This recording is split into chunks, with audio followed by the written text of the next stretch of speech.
அனைவருக்கும் அன்பான இனிய காலை வணக்கம். நம்ம ஒரு சிறப்பான ஒரு கோயிலுக்கு வந்திருக்கோம். உதயத்தூர், விழுப்புரம் பக்கத்தில் ஒரு கிராமம். இங்கே வந்து நிறையா சினிமா பாடல்லாம் எடுத்திருக்காங்க, தேவயானி பாடல்லாம் எடுத்திருக்காங்க.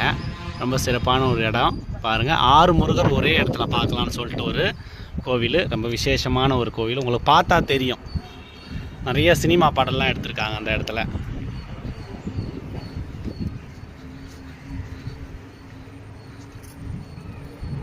ரொம்ப விசேஷமான ஒரு இடம். எல்லா மக்களும் நல்லபடியாக இருக்கணும் முருகரோட ஆசீர்வாதத்தில். தேவயானி பாடல், உன்னுடைய அன்புக்கு அந்த வானம் போல மனம் படைச்சன்னு ஒரு பாட்டு ஒன்று வரும் பாருங்க. அந்த பாடல் எடுத்த இடம் தான். என்னுடைய நாயகனே, ஊர் வழங்கும் நல்லவனே, உன்னுடைய அன்புக்கு இந்த வானம் இல்லை. அந்த படம் இங்கே எடுத்ததான் ரொம்ப சந்தோஷமா இருக்கு எனக்கு. தப்பா பாட்டேன். முருகனுடைய ஆசீர்வாதம் என் மக்களுக்கு இருக்கணும். என்னைக்கு நீங்கள் நல்லா இருக்கணும். யூடியூப்பில் போட்டு பார்த்தா